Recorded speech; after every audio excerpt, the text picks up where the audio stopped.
Hello, hello, hello, and welcome to another edition of the College Football Mafia Network Big 12 Mafia Show. I want to thank everybody for being here tonight on a Tuesday. We've been going between Tuesdays and Wednesdays and Wednesdays and Tuesdays. But this week, we have one each day. We have what we're going to be talking about, Big 12 schedule release and what that matters to college football as a whole.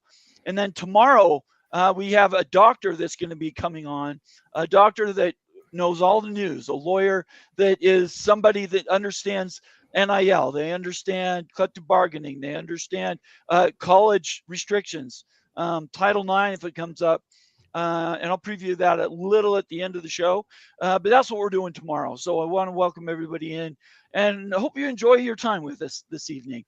First of all, let's do some introductions.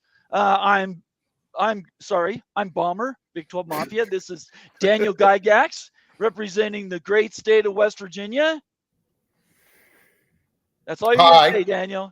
You're not going to say anything? No, just okay. All right. Just not happy with the way the schedule is laid out for WV. We'll go through it. We'll see if we can make you feel a little better. And then we have FF18 Buffs. We call him Fergie around here, representing the great state of Colorado. How we doing, Fergie? Doing good. Actually, the sun was out. We've been up in the 70s lately. The snow has melted, and looking forward to the season. I'm actually pretty favorable on this schedule when we talk about it. It's going to be interesting because each team has their moments, and then others not so great. BYU's one of the things I complain about it is the travel.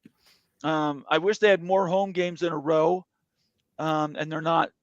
You know, we have a couple back-to-backs that are not going to be fun. So, yeah. But anyways, I don't want to complain because we have a lot of other people have worse schedules. We're going to go through every team in the Big 12. Hopefully everybody will sit up and take notice and really pay attention to what we say about these different universities, because each one of them is going to have holes in their schedules. And we certainly want to give as much time to those as we can. Daniel, is there anything you want to tell everybody before we get into this tonight? Oh, watch my videos. Okay, tell them what that is. Okay. I have 3 of them up right now. One of them on private equity, the other one on the group of 6. And the other one was about a month ago, and it had to do with Notre Dame, the last time that they were in a national championship game. And let's just say I wasn't a happy 9th grader watching that game from West Virginia. Yeah, there's a lot to that too, Daniel. Let's quickly just show everybody what we're talking about. Here at our main College Football Mafia page, you'll see these different tabs. Home, videos, shorts, live shows, which is what we're doing today. Podcast, playlist, posts, and membership. Membership, if you're a member, this is where we house all those member videos, and there's some really good ones. In fact, this Big Ten FSU one, that's going to be a members first. And it's pretty amazing. That short, it's a good preview. I think everybody who's interested in Florida State or ACC or realignment, you should watch that video. But then if we go back here just to regular shorts or videos, sorry, let me get to videos. I hit the wrong button. I apologize. Just videos. This is what Daniel's talking about. And Daniel, talk these things up. Okay, the first one you see there is talking about the group of 6 schools, and they've got a lot of challenges, not just house settlement. It's now, I say in there, it's gone from rookie to all pro, and it really has. It's gotten so difficult for a group of 6 team to be competitive these days. Not to say that they still can compete, but the levels are very, very difficult. The other one that I have talking about private equity. Right here. And the private equity one is just, it's really difficult to, basically for a public university to bring private equity in, it's going to be really difficult. Yeah. Well, we'll have to see the checks and balances at these schools. They're still learning too. And we need to understand that these organizations are now learning how to be semi-pro, pro. And that's not something they could have envisioned so quickly, I think, 10 years ago. And the other big pitfall is that, let's say the legislature gets involved, that they don't like the private equity deal. I mean, that's going to throw a big monkey wrench into anything just due to the fact that politicians talk. Right. All right. Go Buffs. Anything you want to talk about before we get to our schedules, Fergie? Obviously, we'd really like to see Prime sign an extension. We keep hearing little buzzes and little this, and we're rock solid. There's no other jobs to go to. We know he's here, and we know he wants to be great, and I'd love to see pen to paper. So signing day tomorrow. I don't think we're going to sign, any guys, or maybe there's a few that might have us on a table, but let's get Prime signed and let's go for it. Obviously, he's very busy. He'll be at the Super Bowl, probably getting a lot of attention. That's why it'd be nice to sign this week and talk about it at the Super Bowl. You want to turn the page, get onto the business of the business. Correct. Instead of spending time having to explain things or justify or anything else. I agree with you. The Dallas thing didn't work out. There's nobody else really out there. I guess somebody could come in like an angel and give them an offer. They really want to change their coach, but I don't think that's going to happen. So the only coach, I think it's Colorado. The only opening left for the NFL, I don't think the Saints have hired anybody. I think they're waiting for somebody out of the. Yeah, I don't think they're waiting for Dion.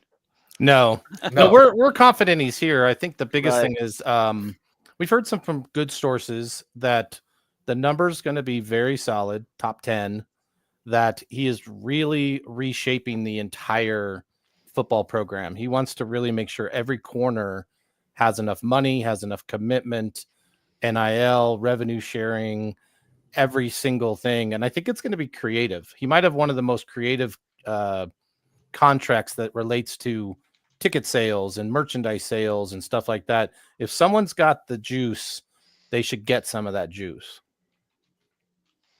Sorry, I was just typing up a banner here. I think at the end of the day, if he wants to coach, that's where it's at. It's Colorado, and everybody needs to just shut up and quit worrying about where he's going to go and start to do the business that matters ahead and quit looking so far behind. I'm tired of that.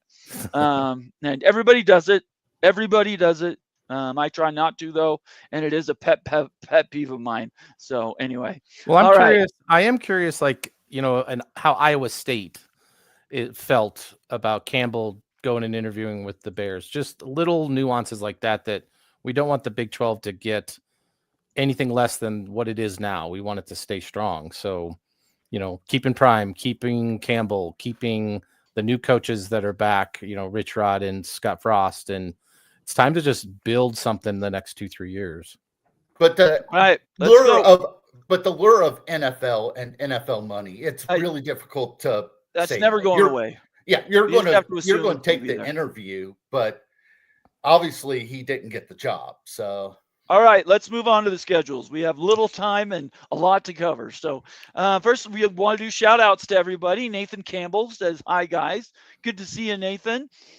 Timothy Green checking in from West Virginia as well. Let's get ready for another great show, folks. Going to be a good one. Very good. I appreciate you being here, Timothy. Thank you so much. Jackson Johnson, somebody's turned into a super fan. We appreciate you being here, Jackson. It's great to see you over on Clint's show. What's up, College Football Mafia Nation? I love that. That's fantastic. Before I name any more, I just forgot to mention, make sure you're following all of us on Twitter. Make sure you subscribe to this channel on YouTube. If you're on Twitter watching it, give us a thumbs up, hit that heart button, maybe a retweet, and then bounce over to our College Football Mafia Network page on YouTube and become a subscriber. We want people to go and enjoy stuff on X, but also become subscribers. Those are really important to us. And last but not least, super chats are always loved and appreciated. If you become a member, those come with member benefits. We've already talked about some of those videos that we do for members. We do live shows for members. And that's just going to get bigger and bigger as we go into the off season. So you can become a new member, or you can do a super chat, and we defer to all super chats in our comments. All right. Let's see here. Timothy Green, I already got you. That's okay. Let's see here. You guys are the only ones chatting for a minute. Let's see. Laura Weiss checking in. Texas Tech saying, hey, y'all, we're going to run through that Texas Tech schedule. I don't know. You tell us once we do it what you think about it, Laura. I have thoughts, but I want to hear somebody else's thoughts. Illini Ted, another member of the Mafia family. Good to have you here, Illini Ted. Happy schedule release days for all those that celebrate. Well, this year, that's the Big 12. Let's see here. Steele Austin checking in. What's up, College Football Mafia? Good to see you, Steele. Thank you so much for becoming a now very active member of the Mafia family. We appreciate it. And yeah, man, you're doing great work. Just keep doing what you're doing. Let's see here. Sco Buffs, Clint Moses in the house, checking in for Oregon State, but giving you a little shout out there, Fergie. Love it. I think over time, if you guys keep your coach, you're going to get a lot of people that they're tangential to the program, don't you think? Yep. We got a lot of fans at a lot of places. Well, it'll get bigger. Bob Swinger checking in from Penn State, Nittany Lion Land. Hey, everyone. Good to see you, Bob. Bob's another full member of the Mafia family. Julian checking in. The in-state rivalry games with both Arizona schools and the Holy War. Yeah, we will talk about them. I know other people have big opinions. I want to hear what yours are. I'll give you my little 90-second thing, and then I want to hear what you guys think about it. Good to see you, Julian. Thank you very much for being here. Stephen Vitt. Good to see you, Stephen. Hey, guys. How we doing tonight? Checking in an Ohio Bobcat, representing the MAC. To Town Hawk. Rock Chalk, y'all. That would be Kansas. Let's go. We'll look at Kansas's schedule as well. Here's one for you, Daniel. College football, peek around the corner. That's Greg Flugar in the house, the OG, the man, the machine. Good to see you, Greg. First part of Mountaineers' schedule is mighty interesting. Quite the challenge for Rich Rod early in his second tenure at Morgantown. Should be fun to watch. Yeah, they've got the first 6 games that they play, they don't have a bye. And then trying to remember off the top of my head, there's a lot of airline travel that they have. Well, I mean, it comes with the territory. I mean, last year was kind of bad. This year, it's they're getting a lot of frequent flyer miles. All right, very good. Let's see here. That's Greg. Want to make sure I don't miss anybody. Sean Ski checking in, another member of the Mafia family. Good to see you, Sean Ski. UCF and TCU schedules are brutal next year. TCU, I just went through, and TCU is pretty tough. I haven't looked at UCF's yet. UCF is another one that's going to put a lot of frequent flyer miles in. Okay. All right. The Big Lubbock, Texas Tech not playing Baylor will be the first time since 1955 that the two schools will not play each other. That's a travesty. Isn't that a travesty, guys? That's a travesty. And it's more and more like that these days, that century-year-old rivalries are gone. Yeah, it's brutal. Do we not believe Big 12 whatsoever? And, legend games or games like that, that seems like a game that they had it set up with protective rivals, but even then it's like Texas Tech Baylor, the way that's set up, that they play 3 times in 4 years instead of every year. Brutal. It's just brutal. Yeah. And you can't rivalries is one of the things Bob Thompson has in his menu of things to keep your conference vital. Yep. And rivalries was one or 2 or 3. I can't remember which one, but it's at the very top of his list. And here the Big 12 is basically saying we're not even going to try to fight. Yep. I don't like the perception that it brings. Farmageddon is another one that's only going to be played 3 times in 4 years. Illini Ted, G6 are like a AA small high school team playing the 8A behemoth schools. It isn't fair playing field, but there are still chances for upsets like what NIU did. Yes. Absolutely, Illini Ted. There's no doubt about it. Those are Marshall won at Notre Dame. What was it? In 22, I believe. 22. I know, they're always dangerous every year. Texas Tech gets stung by one every year, it seems. Yep. Yeah, we'll have to keep tracking those, though. Mr. Ed Wayner, he's a Houston fan and another card-carrying member of the Mafia Nation. As a Houston Cougar fan, our home schedule sucks. We have Colorado year after Shador and Hunter left. Arizona, who sucks. Texas Tech should be decent. TCU and West Virginia, who knows if they will be any good. Yeah, I looked at Houston's schedule. All right. Yeah. Go ahead. What were you going to say about it? Oh, everybody. If you look at everybody's schedule, it seems like this is the year that everybody is going to have the big complaints about their schedule. Yeah, it's true. Yeah, but Houston's probably still in a build where they got to create some type of standard, and see where they are. I don't think the schedule's going to matter until they've got everything in place. Good coach, great recruiting ground. I'd love to see them make a statement, make a bowl. Well, I think the conference is going to be better when they're good. Yeah. That's all I can say. That's why I've told Mr. Ed several times is Houston, just go out and win. Yep. And I think you put a few seasons together, they could build something. I really believe that. That's not just blowing smoke. A couple more comments, and we're going to get to our schedules. Clint Moses, Big 12, uniquely hard to satisfy every team. Old left behind Big 12, G5s plus 4 corners. Okay, Clint. Making fun of the Big 12. And last but not least, Laura Weiss, the queen is in the house. TCU and SMU are protected. So there you go. Okay. There you go. It's nice to know. And Manifest Destiny, somebody new in the Mafia Nation clubhouse. Good to see you, Manifest. It's Moen Fest Destiny. I guess this might be Moen. Now that I think about it, he's teasing me. No, Texas Tech Baylor makes no sense. No, it doesn't. That's just stupid. It's just the world that we live in today. Yeah, absolutely is. Oh, she mistyped. She didn't mean SMU. She meant Baylor. Okay. Thanks, Laura. Appreciate you correcting us there. All right, we're going to jump right into the schedule. Let me get my banner up here so everybody knows what we're talking about. So we're going to go in reverse order, and we'll run through these guys, and we'll just break them down. We have 16 teams. Each one of us is going to want to talk about our team for a few extra minutes. So let's try to get through these. If you really don't have anything to say about it, just put your hand up and say, we'll skip that time. Okay. That work? Yep. All right. This is like the, some of those, do you guys remember that shopping game that people had to run around the store with the shopping carts and throw, things Supermarket Wars. Supermarket Wars. That's what this is. We're going to go really fast. So buckle up, everybody. Here we go. We're going to start with West Virginia. Okay. Make it bigger here. Okay. So West Virginia goes RMU. Who's that? Robert Morris. Ohio Bobcats. So they go back to back G6. Robert Morris is not even G6, right? No, they're FCS. Yes. Okay.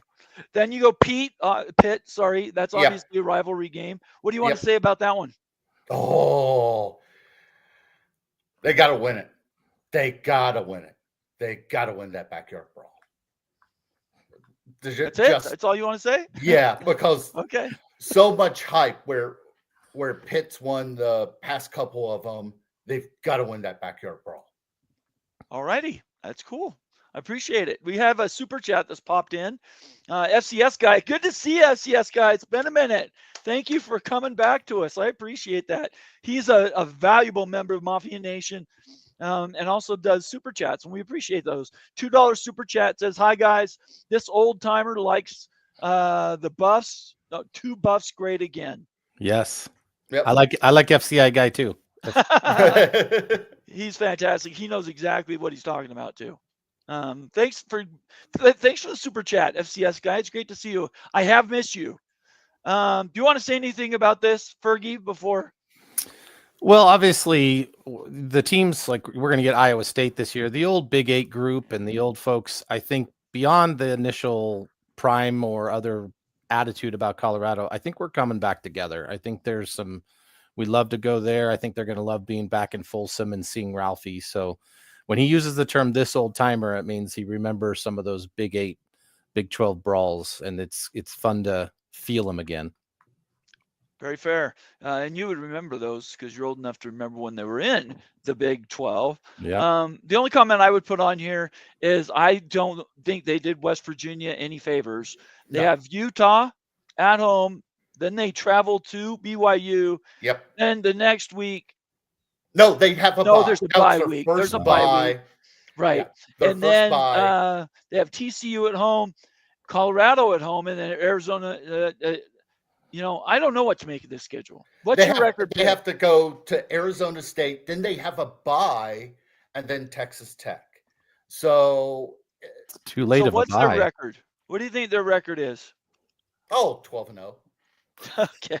All right, No, really quick, let's do a poll, real- everybody. Right now in your comments, put what your records are for for West Virginia this season. Put them in there. I'll read as many as I can. Go. Keep talking. Go ahead. 8-4. 8-4. Yeah. Ergie, what do you think?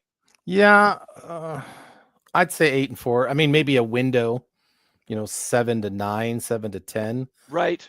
So Okay. Daniel says 8-4. Anybody else have guesses, guys? A lot of people watching. 8-4. At least this is the first year in a couple of years that they didn't open with Right. either Pitt or Penn State. Clint Moses says 7. Timothy Green says beloved Mountaineers will finish 9-3, 3 o'clock. To Town Hawk says 8-5. That means they win a bowl game. Mr. Ed Wayner says 7-5. That's an improvement off last season. Yeah, they were 6-7. Yeah, that would be an improvement. Anybody else? Really quick, Big Lubbock 7-5. If you're watching on Twitter, I do read those comments as well. They just have to be to the Twitter feed and not just to the original tweet. Some people get lost a little bit. I'm seeing a lot of over 500s here. Daniel, that's got to make you feel good. Well, a lot of it is that the first 3 games, I mean, I have no idea why they're playing Ohio University in Athens, Ohio. It makes no sense whenever they scheduled that. It's supposed to be a 3-1, and somehow or another, Ohio gets the first run at it, and we have to travel to Athens, Ohio before the Bobcats go to WV. No, I think it's going to be good because you warm up. I think that's what you want. At least we got a warm-up game with Robert Morris. Yeah, I agree. Yeah. All right, well, let's rep off of that one. We go from West Virginia to Utah. Utah's the next pick. I'll quickly run through this. UCLA, that's on the road. Mm-hmm. And who knows which UCLA team we'll see, to be honest. Then Wyoming on the road. Never easy. If you haven't Wyoming's done it, difficult. you don't understand. Yeah. Texas Tech at home, that's a big advantage. West Virginia on the road, that's another one.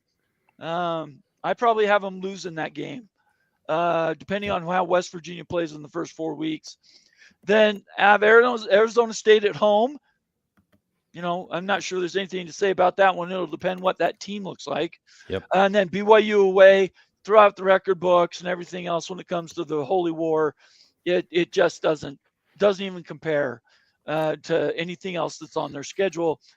Colorado, you guys have some revenge coming for them, don't you?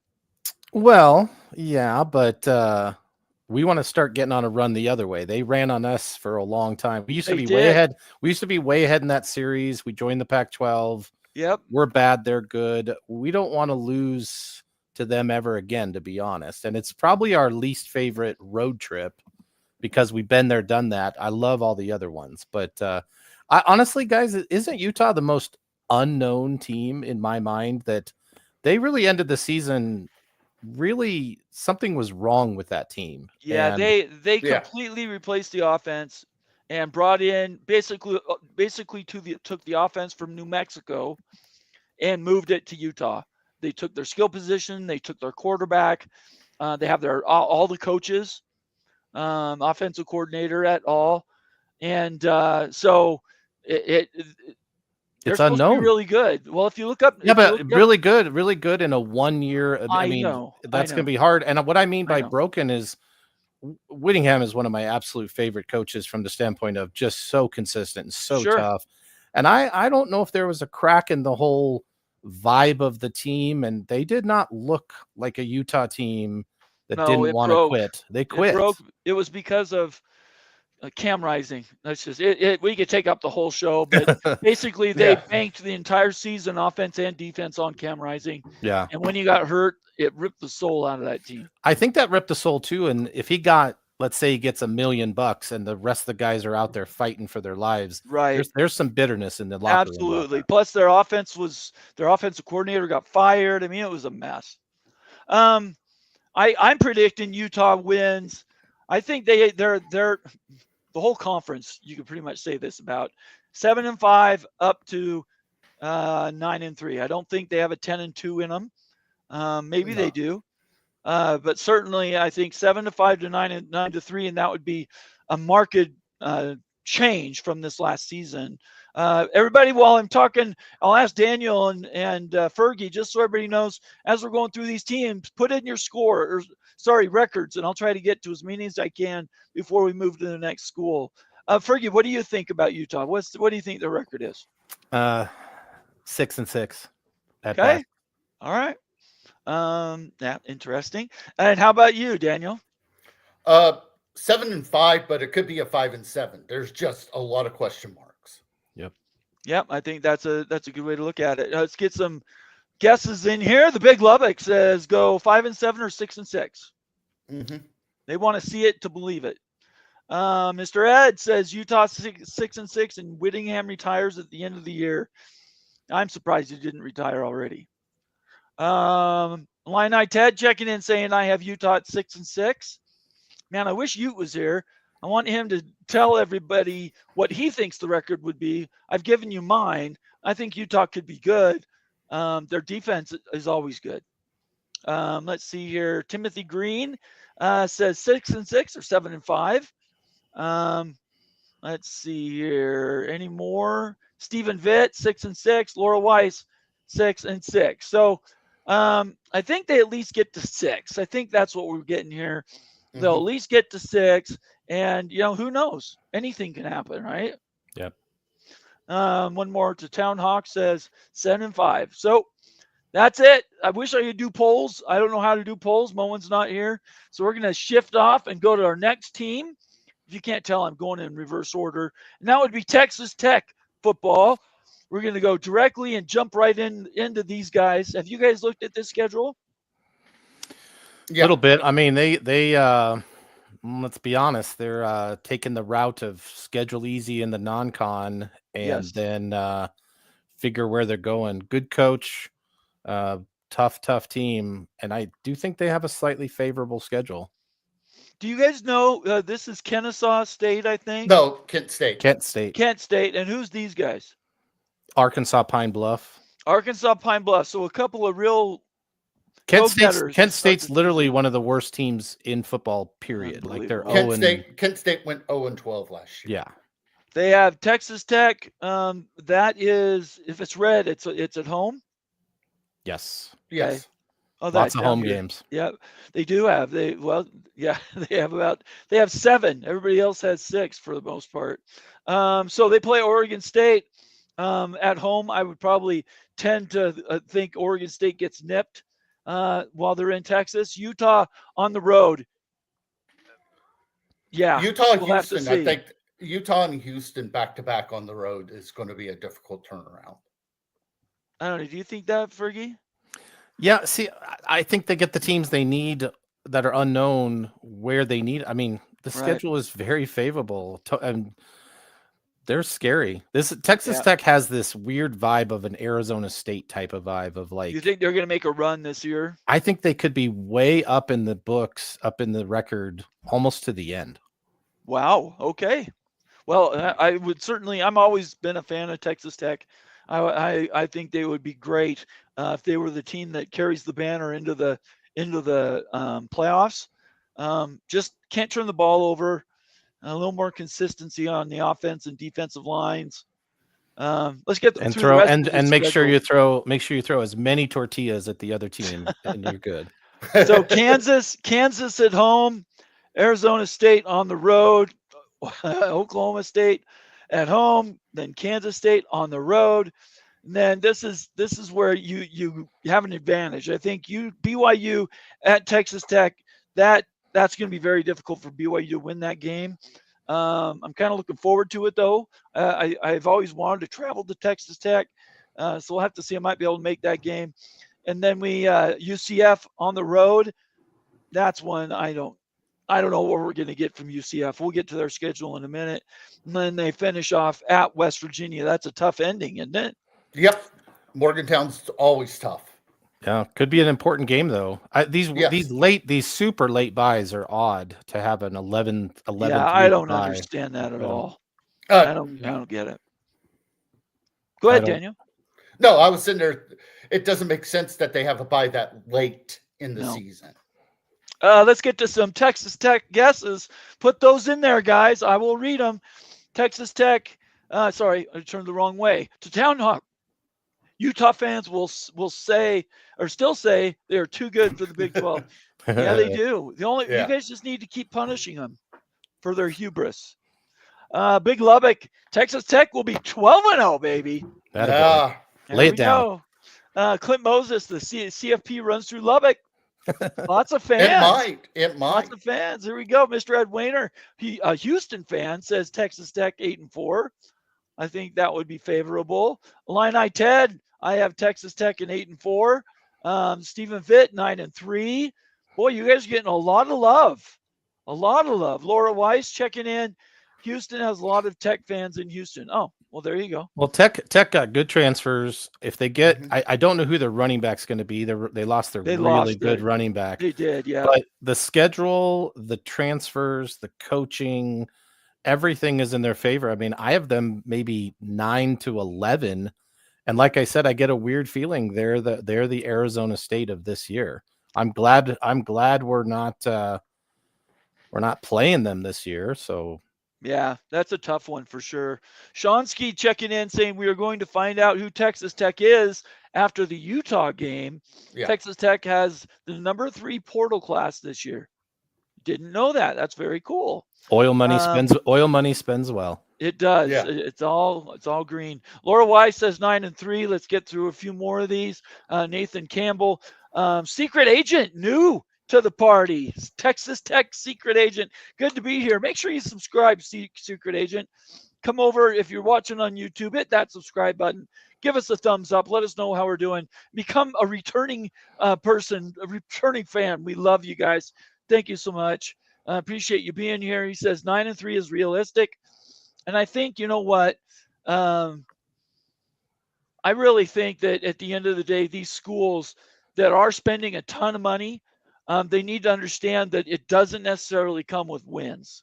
Agreed. No. It takes culture to win a lot. But that's why they have a really, really good coach who a guy that was great in high school and great at other levels and can really bring kids together. I agree that if you get the wrong people, money can ruin it. But if you get the right people at the talent level and with a good schedule and a good coach, something good could happen there. Who knows? Yeah, but you can have a national championship coach and still have million issues. Look at Texas A&M. Correct. Every year. Yeah. All right, let's get on to the next one. I'm going to read this comment from C. John. Texas Tech is spending that money. Haven't seen the investment conversely to wins. Thank you. Wins. Yeah, we'll see, C. John. We'll see if money equals wins for sure. All right, let's run through TCU's schedule. TCU checks in. They start at North Carolina. Monday night. Yeah, That's a national game. That's one that'll get good eyes. They'll have all the eyes of the world with Bill Belichick BB on the other side. Yeah, that's right. And then ACU, Alcorn, Abilene. Okay, Texas. Abilene. And then SMU, then Arizona State, Colorado on the road, then Kansas State, then Baylor, West Virginia, Iowa State, and then you have BYU on the road, Houston on the road, and then finish up with Cincinnati. So you guys give us your records for TCU. TCU, first, what do you think, Fergie? I'm going to go 7 or 8 wins. I don't know what TCU is going to come out with. They seem to be in flux after the big run in the CFP and pretty tough schedule. I mean, they got a gauntlet. If you look at the gauntlet of Colorado, really, holy cow, if you look at Arizona State, Colorado, Kansas State, Baylor, West Virginia, Iowa State, BYU, that 1, 2, 3, 4, 5, 6. I mean, if they're not dialed in, they could lose 6 in a row. Yeah. What a schedule. I'm going to give them 7 benefit of the doubt, but 6 and 6 is possible if that center gauntlet gets them. Let's see really quick before I get to you, Daniel. When are their bye weeks? I'm trying to see them. They have a bye week. Not here. They have a second week Not bye week, here. and they have a middle of the season. Second week bye week. How stupid is that? Very. I just don't understand that at all. And then, one at the end. We'll have to see, but TCU's got a tough schedule. So what do you think then, Daniel? I think TCU is screwed. They've got there's a lot of stuff in flux. The problem is that schedule does not give them any favors. Right. They got to play at Arizona State. Colorado's going to be good. K-State's going to be good. Then they have to go to Baylor. And Baylor, everybody thought that Aranda would be the first coach fired, and he turns around. Well, Baylor. he turned it around. Yeah, he turned it around.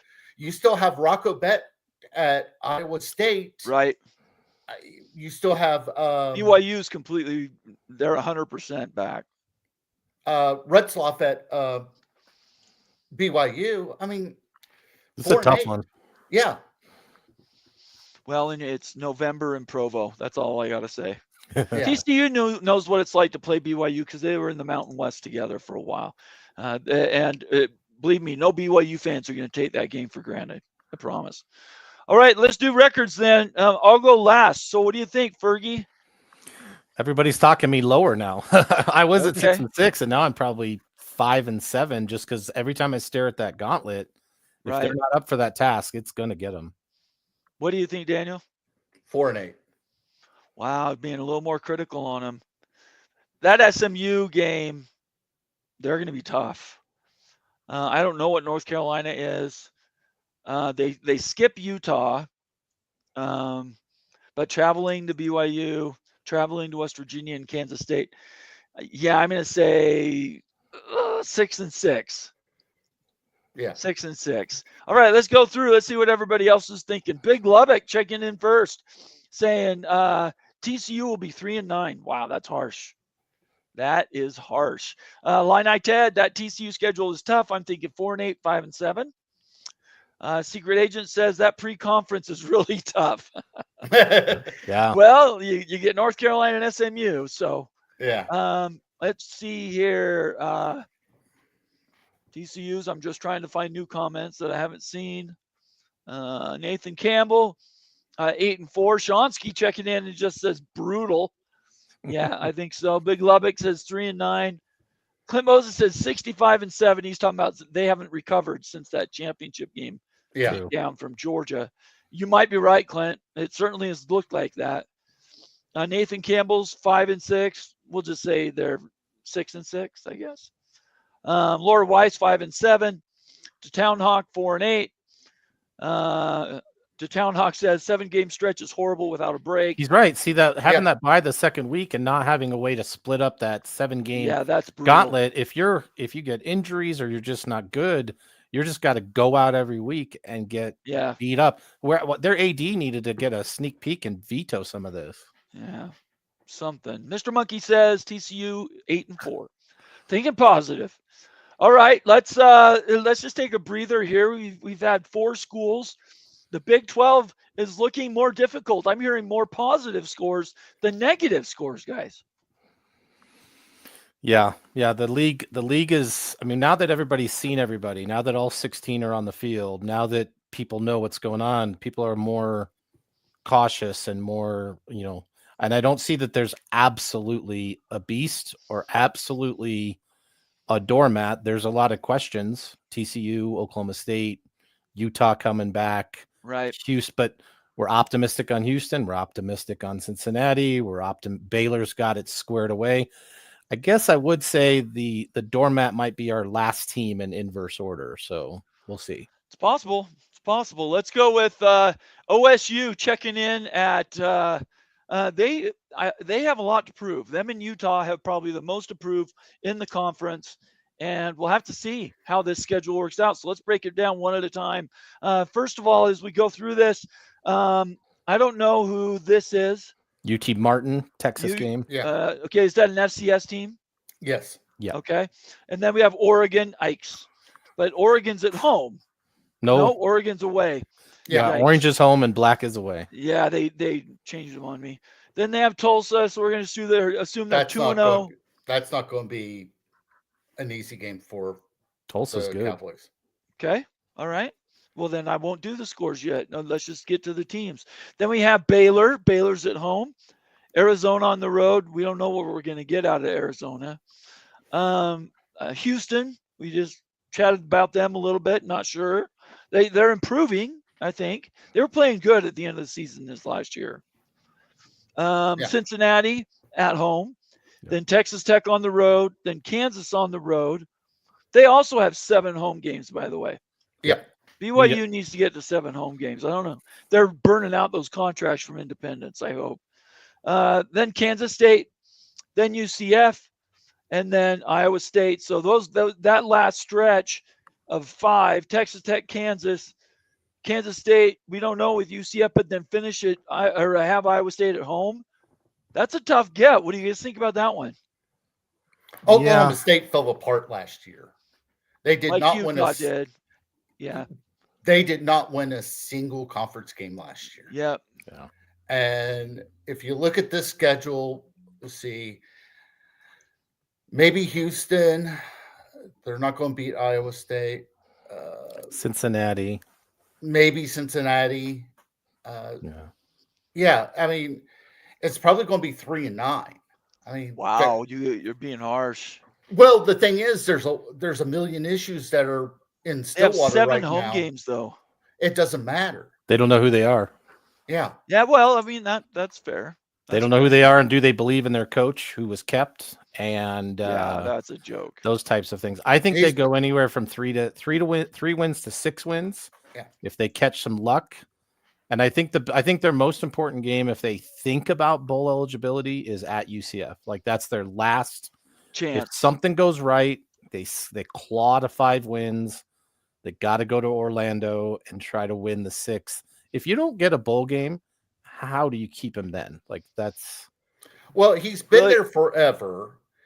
Yeah. The big money people love him. Yeah. And before Mike Gundy showed up, they weren't a good program. There's a lot of equity he's built. Yeah, okay. Sorry, I'm trying to get through these, Daniel. Yeah. No, go. We can only do so much on each team. Let's do picks. Everybody put your picks out, and I'll read through them. Well, let's just run through them for you guys. So you think 3-9, Daniel? Yes. Okay, and what'd you say, Fergie? I'm going to give them 4-8, and if some miracle happens, they can claw to 5 or 6, but 4-8 is likely if you were to just call all those games of the spread right now. I'm gonna say they get to 5. I'm gonna say 5-7 with an opportunity to win one of the toss-up games. I think that's a possibility, but it's not going to be easy regardless. That Tulsa game could be a trap game for them for sure. Oh yeah. Big Lubbock says OSU will be 4-8 or 5-7. Mm-hmm. Let's see, Stephen Vitt is 5-7. Illini Ted 5-7. A lot of 5-7s. Daniel's 3-9. Let's see. Secret Agent says 6-7, saying they get to a bowl game. Let's see. Laura Weiss says 6-6, get to a bowl game. Clint Moses, Okie Light, 5 wins ceiling. Agreeing with me. Secret Agent says 5 wins. To Town Hawk, Gundy needs a bowl win. Yeah, maybe. Timothy Green, Oklahoma State 6-6 if they're lucky. Shonsky says people have to remember the Big 12 added 8 members. Half the league is brand new. It's going to take a few to establish dominance amongst all the new members. It does take time. There's no doubt about it. Mm-hmm. Mr. Monkey says, I've entered all 16 Big 12 teams into a random result generator. This is the best way to predict a champion. Here goes. Okay, Mr. Monkey says. It would have worked better last year for sure. Yeah. All right. We're gonna shut it down for that one. Let's move to the next one. Thank you everybody for your scores. I appreciate it. We're gonna drop down to Kansas State. And none of us are Kansas State people, so I'm going to buzz through them, and then we'll take our picks. Make sure everybody's putting your picks in right now for Kansas State. They have a neutral site game. That's the Iowa State game. That's in Ireland. that's in Ireland, beginning of the season. That makes no sense that they moved that Okay. game off campus. Well, it's a toss-up game at that Mhm. point. Very bad. Yeah, very much. Yeah, I'd say that's 50-50. Then we go to North Dakota. North Dakota or North Dakota State. North Dakota. No, that's Pure. North Dakota. This is the regular North Dakota, but they're very good as well. Yeah. They're one of the best FCS schools out there. And then their AD is not smart. Do not schedule Army, Air Force, Navy. It will ruin your whole season because how do you even practice for it? Yeah, it's absolutely true. It's absolutely true. Yeah, so that's Army. Then we go to Arizona. UCF at home, at Baylor, TCU at home, Kansas away, Texas Tech at home, and then Oklahoma State and Utah back to back. And then we'll go out there. Colorado will be out there. So that last 3 games, depending on how good Colorado is, those 3 teams, if they change their stars, that would be a tough finish for Kansas State. They're going to be good, though. I mean, Kansas State's got the quarterback, got the running backs, got the receivers. You bet. This is a case where it's not the scheduled, it's not the teams, it's the setup of the schedule. Right. Going to Ireland and then playing Army, you're going to be just your kids' heads are going to be spinning. North Dakota is going to run a ball control running offense, and so it'll be interesting if they get out of that 4-0. I mean, they'll probably pound Arizona, get a bye week, get their legs back, and then maybe finish strong. But they're going to be good. I think most people are agreeing. You want to say anything real quick before I run through the picks, Daniel? No, just actually, like I said, the Farmageddon game in Ireland, just head scratcher. So at least it's on national television, and at least a lot of people will watch, right? Yeah. I think that's all you can say about those games. It sucks. It sucks that they have to do that for money. Yeah. Laura Weiss says 9-3. To Townhawk says potato geddon. Okay. Daniel says 8-4. Shonsky says 6-6. Line Ted says 8-4. Stephen Vitt 8-4. 9-3 from Secret Agent. Look at all these positive picks here, guys. Timothy Green thinking 7-5. Bomber not knowing the small teams is hilarious. I don't know their logos, Clint. I know the teams. I can tell you that North Dakota is good. I can tell you if Appalachian State is good. I don't know their logos for nothing. I fully admit it. I'd agree. If you had to do a little game, it would not be fun. Well, and the other thing I'd say is I thought about just doing a list, which would be really, really easy to read, but then you don't get to see the graphic and everything. So yeah. I appreciate you guys being here and keeping me off that whodunit wall. I appreciate both of you guys. Let's see here. Big Lubbock, 8-4. Mr. Monkey says, I hate to say it, but 9-3. So it looks to me there's a lot of people that think Kansas State could have a good season. Clint Moses says EMA 9 wins. Mr. Ed Wayner 8-4. Right there. Nathan Campbell 8-4. Let's see, Mr. Ed. That's at the end. All right, that's good. I think we're going to go with that. So looking at all those games, we're thinking anywhere between 7-5 and 9-3. Is there any chance they go 11-1 or 12-0? I don't think 12-0, but I think they could get to 9, 10, or 11. They've got 2 games that are probably their biggest road game. Once they get their legs back and they go to Baylor and to Kansas, right? There is the difference between a possible 10th or 11th win. Agree. Oh boy, I know this. It depends which team shows up. If it's a team that lost 4 in a row in the middle of the season or 3-0 in the middle of the season, they're going to be 8-4 at the most. If it's the team that finished, like Kansas State finished, I would say I would probably pick them to be 9-3, 10-2.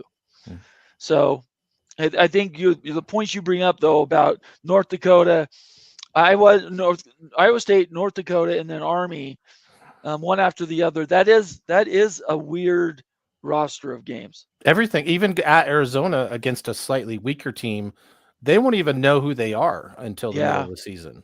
Yep. Yeah, you're right. I agree with you. All right. Well, there we go. So Kansas State maybe challenged for that championship.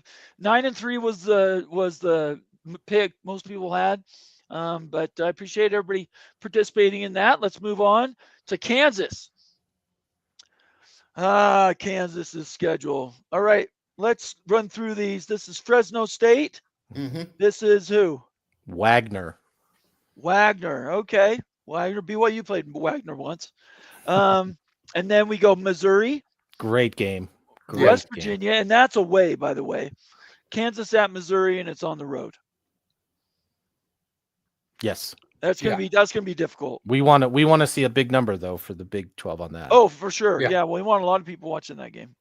West Virginia, Cincinnati. Stop me if any of these jump out at you. UCF. They have West Virginia at home. That's good. Yeah. Texas Tech is away. Yep. Kansas State at home. Another rivalry game that they just threw to a random Date. day of the week in the middle of the season. I'm so upset about that. Then Oklahoma State, then Arizona, then Iowa State, and then finish have Utah at home. Mhm. Any one or two that stand out to you guys that you want to mention? Kansas is going to be back on campus. They were at Arrowhead last year. Right, so, because of the stadium renovation. Yep. yes. I was going to ask that exact question. Thanks for letting me know on that. That makes a difference just thinking about it. Although I would say that they felt home at Arrowhead was rocking. It wasn't as it didn't kill their mojo. A little bit maybe early, but Yeah. it didn't kill their mojo. Okay. I mean, they could play Wagner at the soccer stadium. That would have been fine. I think the finish, Iowa State and Arizona on the road, and then finishing at Utah, depending on which team you get. Utah at home is very, very difficult. Utah away, I think you got some options. So it's good to have them on the schedule at all. But let's see what everybody else's comments are. Let me get back to where I left off. Let's see. Clint Moses says, imagine Holy War in Ireland week. One. Well, but BYU would show up. I don't know what we'd get from Utah fans, but I would love to play on a big stage, a national game, and highlight it. Move it to the beginning of the year, make it a highlight game. We're mixing a lot of religions there together, though. Yeah, that's true. That's true. Let's see here. Let's get to games. The Town Hawk says 8. Let's see here. Mr. Monkey says KSU gets a bye week before the Kansas game. That's an advantage. Shonsky says 9-3, 10-2. 10-2. Maybe. KU 7. Big Levick 7-5. Secret Agent 6-6. Stephen Vitt 6-6. Clint Moses says 5 to Town Hawk. Leroy Jenkins in the house 10-2. 10-2. Thank you so much. That's a great callback to Town Hawk. Timothy Green 8-4. Illini Ted 8-4. And we'll finish with Nathan Campbell 8-5. And let's do one more. FCS guy has been a member now for 11 months. All I can do is clap for you, FCS guy. I appreciate all your loyalty and thanks for being here and sticking with us. I think you know how good a job we did last offseason. We're just going to keep building on that. Next week, I'm going to be talking Pac-12. I hope we have a media deal to talk about. That's all I'm going to tease that. FCS guy says, member for 11 months, says, Buff's great host to number 10 Chip Bison. I was at 1990 Iowa State game. Do you know what the first part of that means? I'm Buff's not crystal clear. He's got some good little using smaller words for that one, but yeah, I'm not sure. Obviously, if he was at 1990 Iowa, I mean that was a great season. Iowa State games were always crazy when that other side of the stadium was open. Right. Nobody could hit field goals, and it's a rowdy place to play. But he's definitely our age. Okay, so what do you pick? Well, I've got you. What do you pick the record? 8-4. 8-4. Yeah. All right, Daniel. 6-6. Okay, I love it. Thanks everybody for participating. We're gonna move right down the line. Got little to do and lots of time. switch that, reverse it. Jackson Johnson, I need you to get on Twitter and send me a message. I'd love to have you consider being a moderator during our shows. It helps us out. I know you do that on the let's see, Voice of College Football. If that's something you're interested in, send me a DM on Twitter and we can talk about it. I think we can do that. I have to ask Mullen, but I'd love to have you help if you want to help. Obviously, if you don't want to, that's fine too. Clint says, wow, Bomber is such a tease. Look, we don't have any news yet, Clint. You know I'm waited with bated breath for the Pac-12. I am waiting, absolutely chomping at the bit to get some media info. It's just, it's killing me. Yeah. They need another team too. I'm gonna say 8-4. Just so everybody knows, 8-4. I'm on record. And then when we pick at the beginning of the season, I will have forgotten all my picks and nobody can hold me accountable. That's all I'm saying. All right, that's cool. Let's get from Kansas to Iowa State. We'll quickly run through their schedule. Iowa State, everybody, I invite you to put your records down there for this next pick. Iowa State. Sorry, I hit the wrong button. So neutral road, Kansas State. Who's my next one there? South Dakota. South Dakota. Yeah. Boy, North Also Dakota a good South team. Dakota. I don't know Yes, why I don't know why we're all wanting to play North Dakota State, North Dakota, South I Dakota. don't want to play them. They're very good. Don't play Yeah. them. It's not.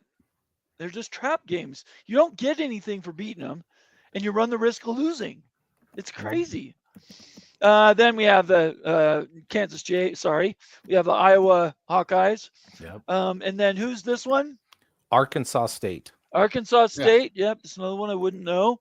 Then we go Arizona is at home, Cincinnati on the road, Colorado at home. What do you think about that Iowa State game? Oh, we're excited to have the Cyclone fans come over to Boulder.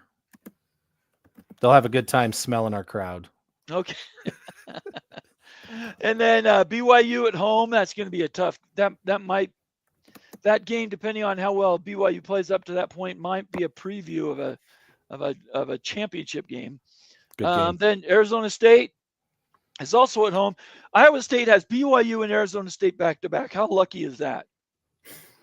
At home with a bye before BYU. Yeah, they're kind of Iowa a State very looked favorable loaded. schedule here. Yes, I mean, I agree with you. It's tough, but it's favorable. Yep, I agree with everything you just said. Then TCU away, then Kansas at home, and then Oklahoma State last game of the season. I could see these guys going 10-2. Yep. What do you think, Daniel? 10 or 11. I mean, they return Rocco back. Matt Campbell's a great coach. Yeah.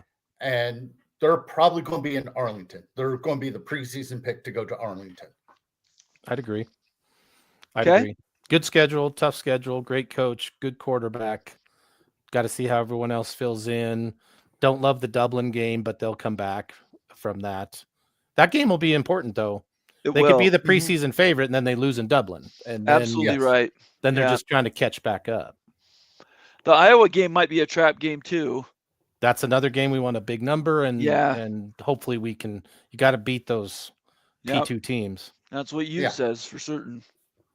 All right, well, let's see what everybody else thinks. Let's see here. Nathan Campbell says 11-1. Stephen Vitt, Iowa State 10-2. Illini Ted 10-2. And we're looking at maybe a preseason favorite for the conference. Big Lubbock 8-4. Secret Agent 9-3. It is a good schedule, favorable for Iowa State. Daniel says 10 or 11 wins. They will play in the Big 12 championship. Calling a shot now. Daniel Gayax is on it. Timothy Green says Iowa State Cyclones 7-5. Let's see. They lose to Iowa. That's what Nathan Campbell says. Laura Weiss is 9-3. Clint Moses says I enjoyed top tier FCS teams. He's talking about at Oregon State. They go balls to the wall every single play, creative offensive calls, QB keepers, and QB lead blocking. Yep. They are fun, and they're difficult. Mm-hmm. Laura Weiss, 9-3. Mr. Monkey says 8-4. Mr. Ed says 10-2. Shonsky, 10-2. Clint Moses, 10 wins. And last but not least, to Town Hawk 8-4. So, boy, oh boy, fellas, that's quite the run. Yeah. I'm not seeing where that if they can get through the BYU Arizona and not lose one of those games, I think they are in the championship game. Yes. That would be my guess. Yeah, they've got a lot of favors. I mean, I'd love to say call my shot that we're going to beat them, but that's the end of our 7-game stretch, and who knows if the quarterbacks work out, maybe, and we're not going to let them have it easy. But I give Iowa State early favorite, and I'd give them 10 wins. Okay, Fergie, did I already ask you, Daniel? Right, I already asked you. Sport. Okay. Yeah. All right. We move on next to Houston. One of the enigmatic schools in the conference. What are you going to get from a Houston Cougar offense this year? And can they finally turn the page on the G6 and really stride into the Big 12 and Power Conference with some wins? Let's quickly run through theirs. That's Sam Austin, right? Stephen F. Austin. Stephen F. Austin, thank you. Mm-hmm. And then Houston, is that Rice? Yes. See, I know some of these. Then you have Colorado at home. Yep. Then Oregon State on the road. That's a very difficult place to play. If you've never been to Corvallis, it's one of the most beautiful places in all the United States. Oregon State Corvallis is amazing, but it's a very difficult place to play. Yep. Just warning anybody in the Big 12. Then we have Texas Tech at home. So I would say that Oregon State game probably be a loss, but we'll get through it. Texas Tech, then Oklahoma State, then Arizona at home, Arizona State on the road, West Virginia at home. What's he going to get out of that West Virginia team, Daniel? Oh, the last time that they played there, it was a last-second Hail Mary, and Houston won. Okay. Houston probably has the biggest question marks of any team. I would agree with that. Yeah. They could win.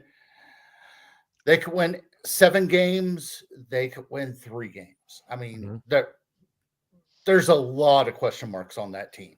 Yeah. Okay. And they have no identity yet on offense, because I was impressed by just the raw athleticism of that quarterback at the end of the year. Yep. But that doesn't get you a lot of wins. It gets you an upset, or it gets you. Yeah. I mean, it looked like an FCS offense. So what's going to be? What can they develop? Yeah, I think that's totally fair. Yeah. Houston, I'm going to say they win 5 games. That maybe is 5 and 7. Is a stretch. Is that what you guys think? 5 and 7? 6 and 6. 6 and 6. So we're going to a bowl game. Yeah. That's good for them. There's just a million questions on it, and this is second year with I just forgot the coach's name. It's going to take a lot. Coach, yeah. Isn't it Willie Fritz? Yeah, it is. Yeah. It is. Yes. It's going to take him a while to get things put together there. But the talent in that, he could have he could have 85 Houston. He could have 85 Houston players and be good. Yeah, that's true. That's true. He doesn't have to go far to recruit. No.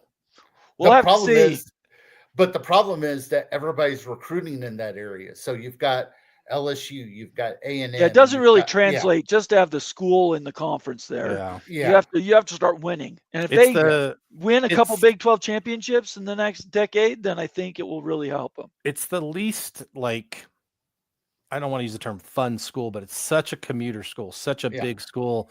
It doesn't quite have the connection to the community like it should. And if they can keep building that like UCF has, they're the scariest juggernaut potentially, but they just have not gotten it. Well, that's a scary word, potential. Yeah. Bottom line, it's a scary word. All right, so I think we went around. Let's get some picks from the fans out there and see what they've got. Let's see here. Timothy Green says Houston 4-8. It could happen. Stephen Vitt 3-9. Secret Agent 2-10. Ooh, boy, that's difficult. Something personal there. Boy, I don't know. Secret Agent. He's a Texas Tech fan, though. Yeah, he wants him to lose. Big Lubbock says Houston will be 6-6 with the loss to Tech. Okay. Illini Ted says Houston 3-9. Man, you guys are being critical, and I get it. I get the criticality. Believe me. Clint Moses says Houston, so H-Town 3 wins. Need them to be good for Metro viewers. Yes. Yeah. They're I think fair we're all weather. agreed. They're Houston is a fair weather program. When their basketball team was the best, everybody in the world loved them. But if you lose, they go back to something else. Yes, that's right. Yep. Nathan Campbell says 6-7. Mr. Ed Wayner said 7-5. Let's see here if I get any new ones. Shonsky says 4-3 or to 6-6, so they have to improve a couple games to get there. Clint Moses says Fergie makes great points about Houston. Their stadium feels very hollow. That was my perception when I watched it on TV last year. It felt like it was just an open air. It's an erector set. Courtyard. It's a standard erector set. It's a tragedy they didn't come up with something more unique and creative so that the stadium could add to the vibe. Yeah. It is just the Houston and the UCF stadiums, similar metal construction. The UCF folks make it the Loud House, and Houston is like sitting there, and it's gotta figure out. I have nothing wrong with the metal stadium. Mile High was metal and it rocked, but this is not quite there yet. But it's going to take time with Houston. And the problem is that it's in Houston. You've got the Texans, you've got the Rockets, you've got the Astros, and the University of Houston probably will be on page 8 of the newspaper. But Daniel, there are about 7 million people around that stadium. Yes, yeah, that's true. Yes, I know. Yeah, that's absolutely true. I mean, Houston has 6 loops of interstate. It's just an something endless like that. community. Yeah. It's like the third most populous, right? Isn't that right? Isn't it LA, New York, and Houston? It's huge. Houston is the third biggest city. Yeah, that's what I thought. Yeah, fourth yeah. behind. What's ahead of them? Chicago. Chicago. Okay. But that gives them so many. I mean, I hope they figure. It may just take creativity. It may just take personality. It may just take winning. Like I said, when the basketball team is rolling, the world. I loved Houston. I mean, I thought that team was. It was a lot of fun to watch. Yep. There's no doubt about it. All right, let's get to one of our favorites in the house. That would be Colorado. Fergie, go away. Take it away. Sorry.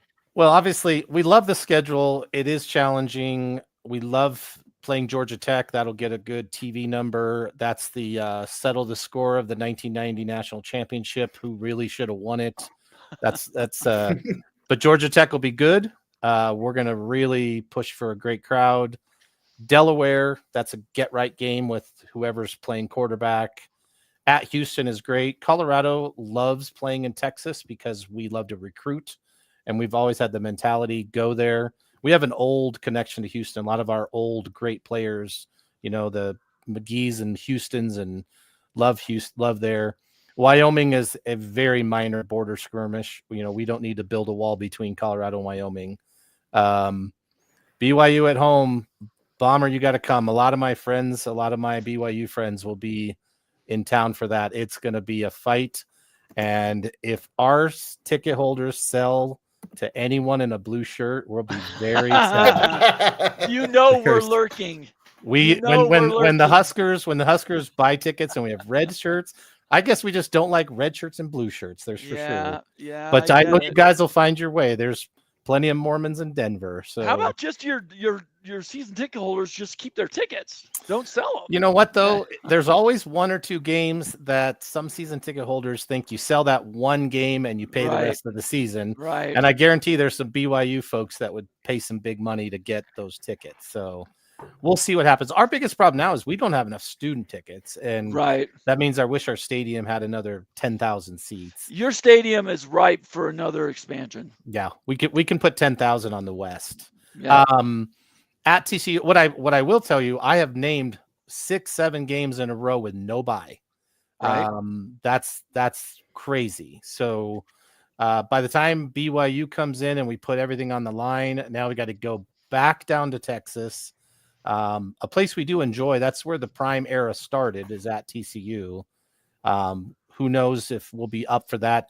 Then come home and play Iowa State again, possibly the best team in the conference at home. which quarterback is playing, what's our record, finally get a bye week, and then, finish up at Utah, Arizona at home, another get right game, at West Virginia, which is the official John Denver Bowl. Daniel, you and I need to simply all sing Rocky Mountain High, Colorado, and you sing your Texas song. Tech also is involved with that because guess where John Denver went to college at? Texas Tech. Yeah. No, I love it. I love the whole. We want to do like a fourth quarter song of Rocky Mountain High, Colorado, because whenever WVU played Colorado, what was it like 20 years ago, something like that. Every bumper was a John Denver song. That's the way to do it. To do it. All so, right.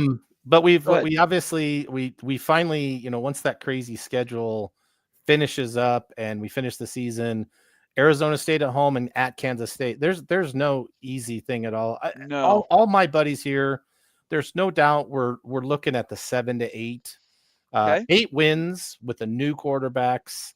Yeah, you lose Shador, you lose Travis Hunter. 8 has to be a victory, right? 8 would be a victory. We're very optimistic. I think we're better in a lot of. I will tell you our little shot calling is. I think our wide receiver core will be the best in the Big 12. We have some freakish talent. We did some speed running, and almost every receiver was over 21, 22 miles an hour. I mean, we have legit Olympic speed right now. So, but who's throwing the ball? Well, that's the key. You got to throw it somewhere. All right. So, what's your pick then?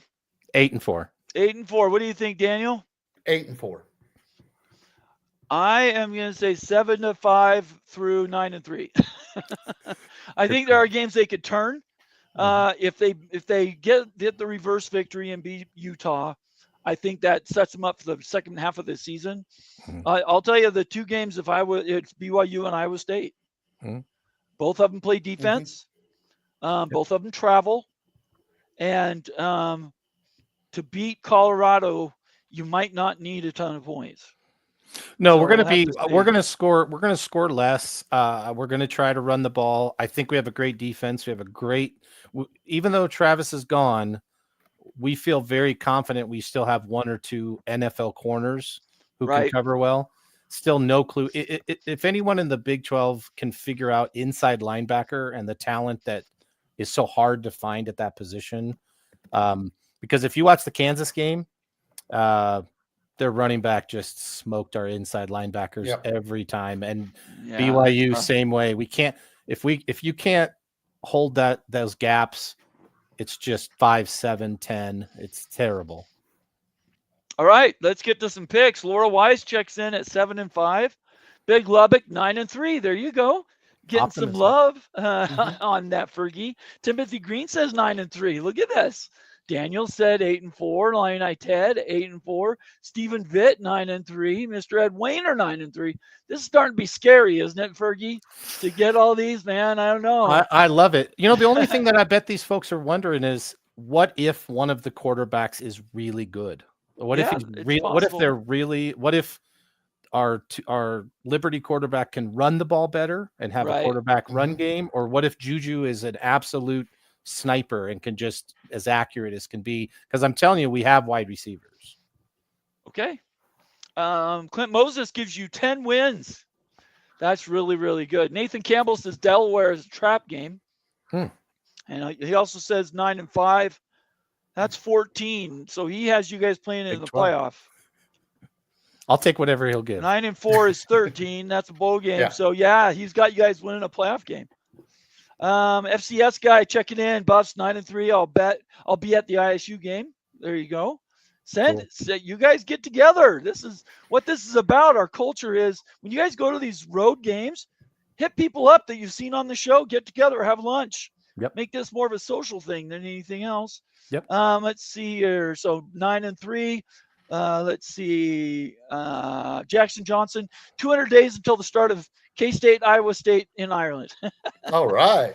Love it. He's leading it into the air. And let's see. Did I miss it? Lonnie Johansson. Good to see you, Lonnie. It's been a minute. He said 8-3. I'm going to assume he meant 9-3. That's very good. I appreciate that. Thank you very much. Thank you, everybody, for your picks. Thanks, Fergie, for giving that to everybody. No problem. I see Jackson Johnson saying that they think the Colorado Georgia Tech game could flex if the network sees an opportunity to get more eyeballs on Friday instead of Saturday. I don't know what else is on that week, but I think it love will draw. Friday I think it games. will draw a good number. Boulder doesn't do super well on Friday games, though. We like Saturday at put a Saturday at 3:00 and we'll be nice and solid. Right. We had way too many. YouTube Bomber we do not want this to show up at 8:00. So yeah, it's tough. I mean, we played 7 games after 8 p.m. Eastern and won all of them but one. So for BYU, late games are kind of yucky because of the time, but man, we win, we play well at night. So, all right, let's quickly run through Cincinnati. I think we're dragging a little bit here, and that's my fault. Cincinnati, and is that Nebraska? Yeah, and Maybe. they're playing somewhere else. It's Nebraska, and they're playing somewhere special.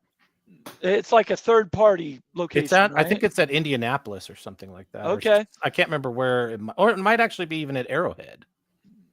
Okay, so Cincinnati. Then we have Bowling Green. Yep. Then NSU. Who's that?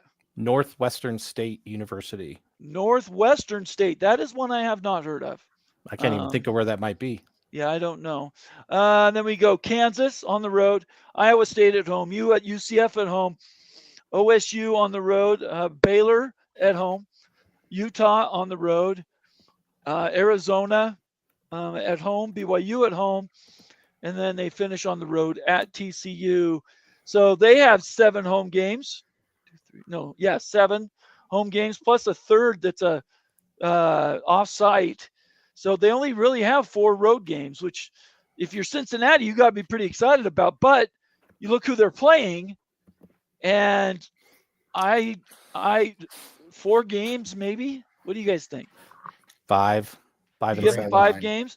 Okay. Daniel? 3-9. 3-9. So if you get to 5, how do you get to 5, Fergie? Bowling Green, Northwestern State, UCF, Oklahoma State, and then I believe Arizona. So that's their 5th. Okay. All right. Very good. I'm not convinced UCF's going to gel right away at all. Yeah, I wouldn't. Yeah, I wouldn't. And I still think Oklahoma State is still going to be a train wreck, and they're going to have to make a tough decision on the coach. Okay. Any words there, Daniel, before I go to picks? Satterfield might be the first coach fired out of the Big 12. Hate to see coaches get fired, but sometimes. Do they have any money, though, Daniel, to even do anything? They do. Oh, okay. Yeah. I was thinking they're the kind of program that you just keep your coach and you keep trying to get to 7 or 8 and you keep that's it. Let's see here. Let's get to some picks. Mr. Monkey says, CU 4-8. Clint Moses, CU has to tighten up penalties. Defense will be great. Scoring on them will be hard. So he's saying their defense is going to be good. Let's see. Jackson Johansson says week 1 is loaded this year. Yeah, there are a few games in that week 0 area. Lonnie Johansson says Cincinnati is 7-4. So Lonnie's being positive on them. 7-4, that's 11. You'd still have to get to 5 or 8, Lonnie. So I'm going to say 7-5. Regardless, we got your pick. Let's see here. Illini Ted, Northwestern State is in Louisiana. Oh, that makes sense. Okay. Jackson Johnson, Louisville is laughing their tails off at Cincinnati for taking Satterfield off their hands. That I can guarantee. Yeah. Okay. Timothy Green, 3-9. Stephen Vitt, 4-8. Cincy, 3-9. Sorry. Daniel, 3-9. Big Lubbock, 4-8.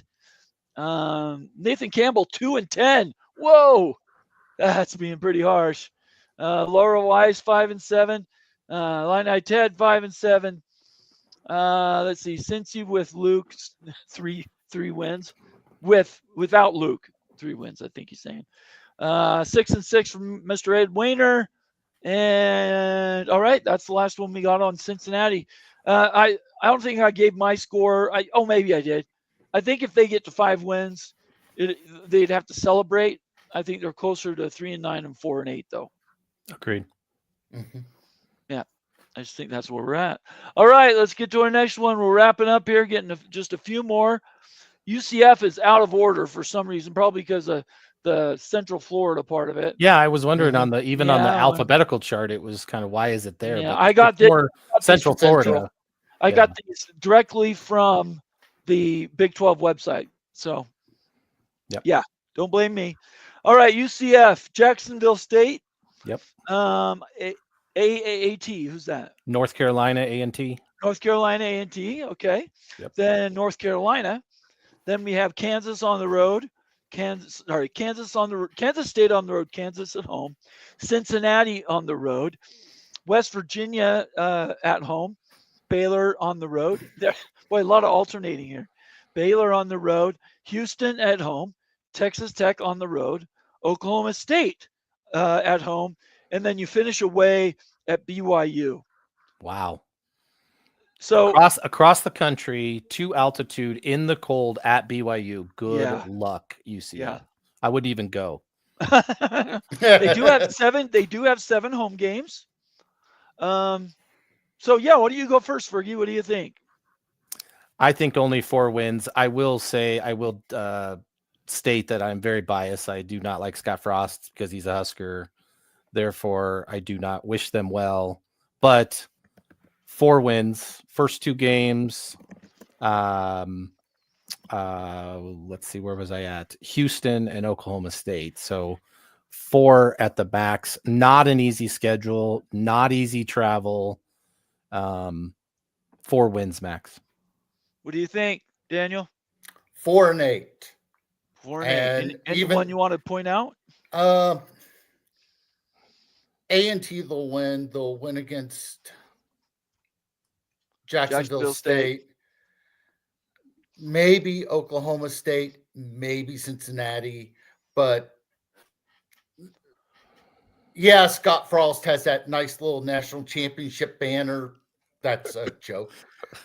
But there's so many questions there in Orlando for this team. And let's be fair, give him a couple years because that team lost a ton of players, lost its, they're going to spend money. He is a good offensive coordinator. I hope he learned his lesson. He really threw his Husker teams under the bus a lot. Yeah, he did. Didn't take responsibility. If he says he's a new guy, I think his wife will be super happy being in Florida. That's where she's from. So I think it's the right place. Definitely not this year. Okay. So Daniel, what'd you say? 4 wins? 4-8. Okay. Fergie, what was yours? 4-8. 4-8. And I'm going to say 4-8. So we'll go 3 out. Let's quickly run through some ideas for scores and records. Lonnie Johansson says UCF 10-2. Okay. Big Lubbock is 3-9. Shonsky, brutal. UCF, sorry. They do have a very difficult schedule. Yeah. Clint Moses, Knights, 4 wins. Laura Weiss, 5-7. Lonnie Johansson, UCF 10-2. We got it, Lonnie. Let's see. Timothy Green, 5-7. Daniel is 4-8. Stephen Vitt, 5-7. Illini Ted, 4-8. Mr. Ed Wayner, 5-7. Shonsky, 4 at the most. And Nathan Campbell will be the last one. That's 2-8. Nathan, you're missing games. There's 2 more games. I'll assume you mean 4-8. Nathan's definitely not in a good mood tonight because he's hammering on some teams. He is. I'm going to say, yeah, I gotta say 5. They're going to beat either Oklahoma State or Cincinnati. Okay. I'm trying to convince myself of that. Maybe 5-7 is too much. 8-4 or 4-8. I mean, yeah, we will see. We will see. Thanks everybody for your scores. I appreciate it. A couple more here. Baylor. A lot of Baylor fans out there. I know you guys are here with me. I'll quickly read through Baylor's schedule. Auburn starting with Auburn SMU. at home. Wow. And then SMU on the road. That is not easy, Baylor. Then That's Samford, courageous. and then Arizona State, and then Oklahoma State, then Kansas State, then TCU, then Cincinnati, then UCF, then Utah, Arizona, and Houston. And I'm just trying to do my math here. If I say Samford, I say UCF, I say Cincinnati, I say Houston. 7-5. Yeah, I'm thinking 7-5. You know what's funny is I'm sure they scheduled that SMU game a long time ago and thought this will be a great idea. Right. And then SMU spends $30 million on a top ACC program, and now you play an SEC team and a top ACC team to start your season, and your athletic director should have been not in that position, but 7 wins. Yeah, I agree with you completely. What do you think there, Daniel? 6-6. They'll probably,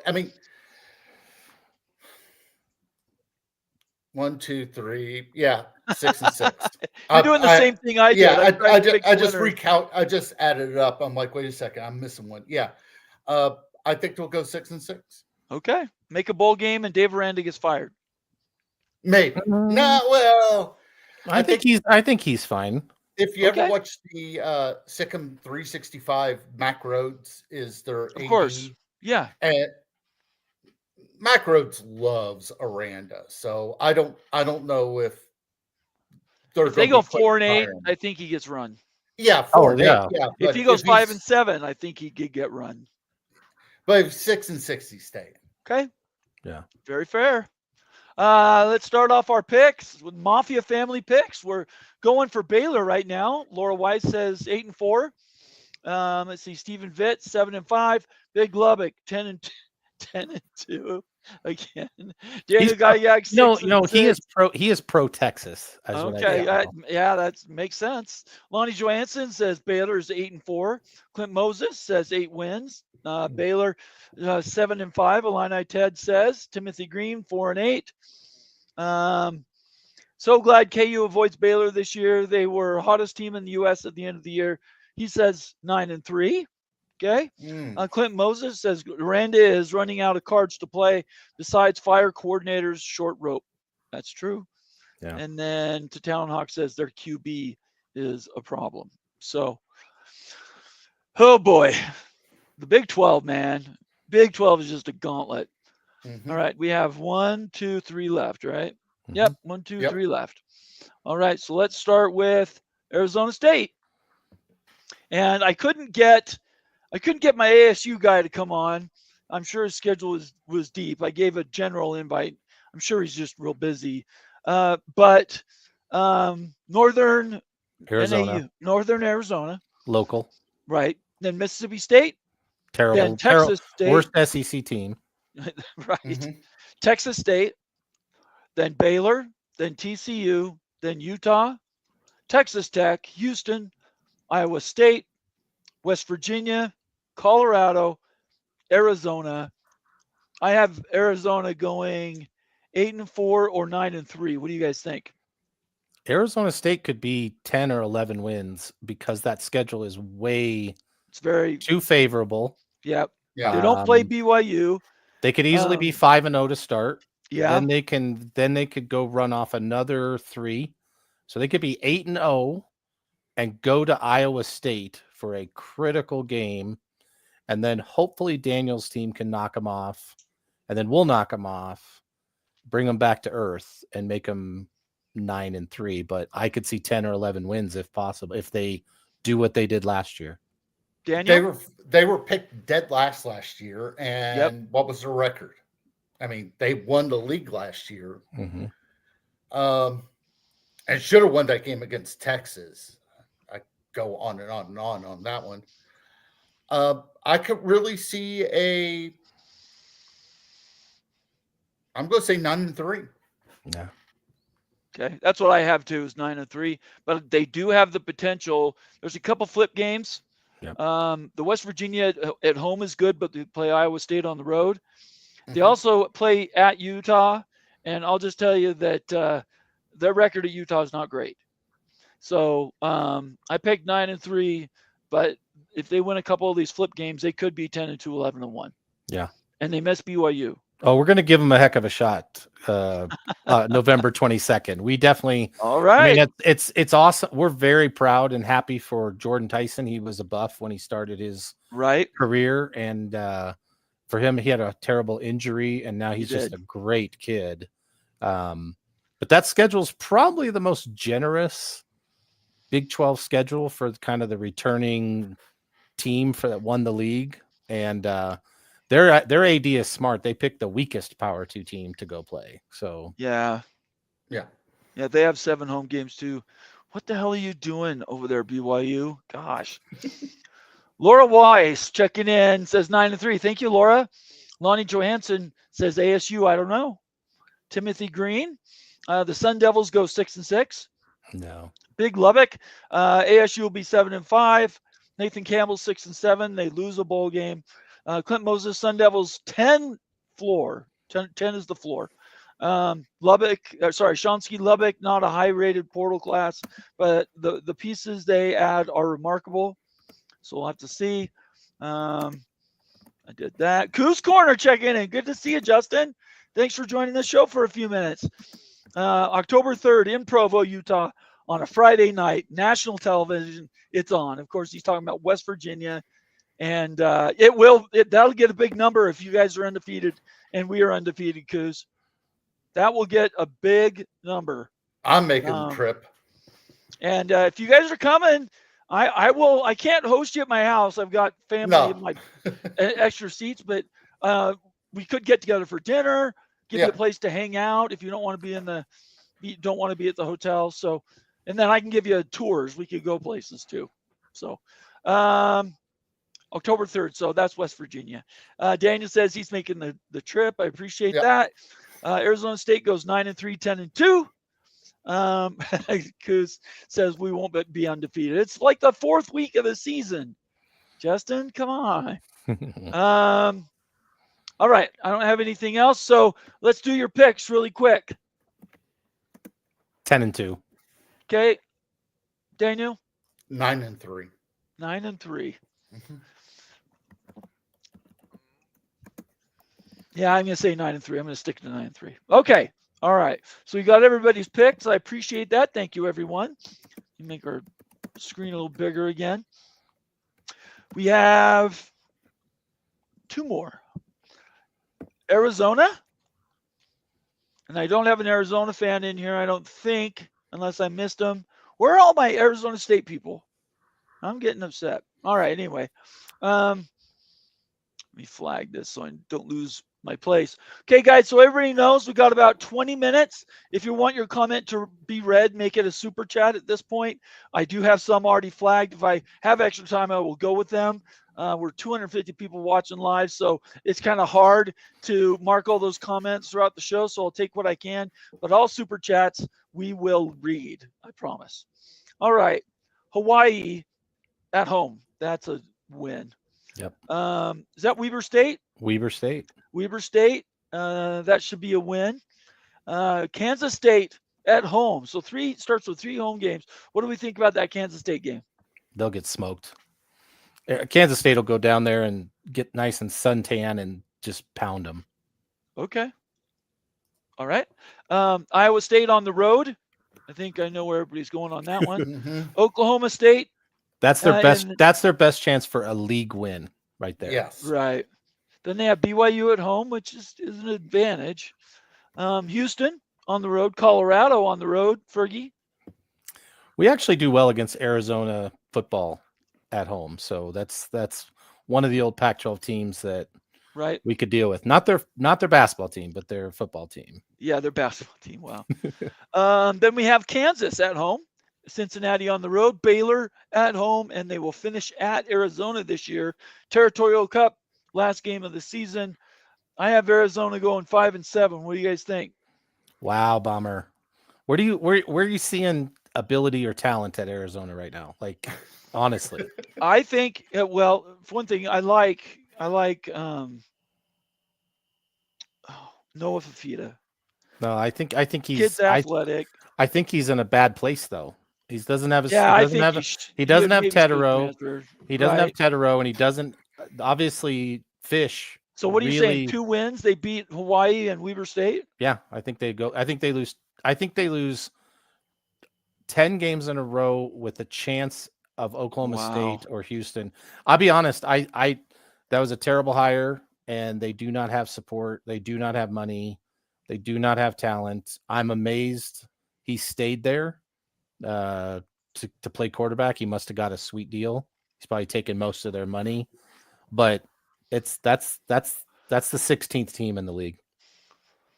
Everybody make your picks right now before I ask Daniel for his.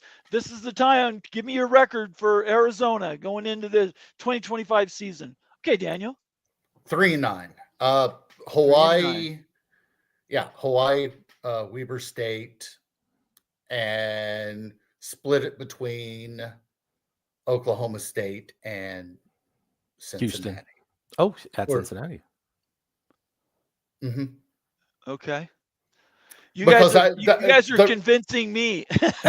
I was giving them 5. I guess I see what you're talking about. That difficulty would be tough. They're just I don't know. It was not a good hire. I thought they could have reached more creatively or more higher. And he truly is a small program type of a coach who's just like, oh shucks, it's okay. We'll just try harder. And that's not Big 12 football. That's small time, Yeah, lower division. I have to agree with you.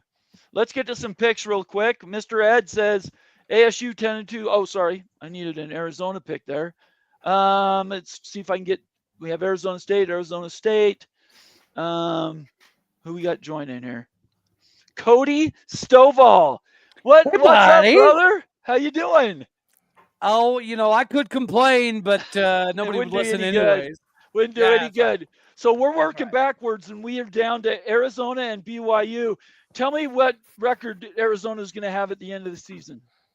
I don't know, but you saying you're working backwards right when Oklahoma State comes on, that feels like an unnecessary jab, Bomber. That's All right, not I'm what- just gonna throw that out there. Well, here's my projection for Okay. basically all of the Big 12. You ready? This is how Go. This is how you throw the blanket statement out.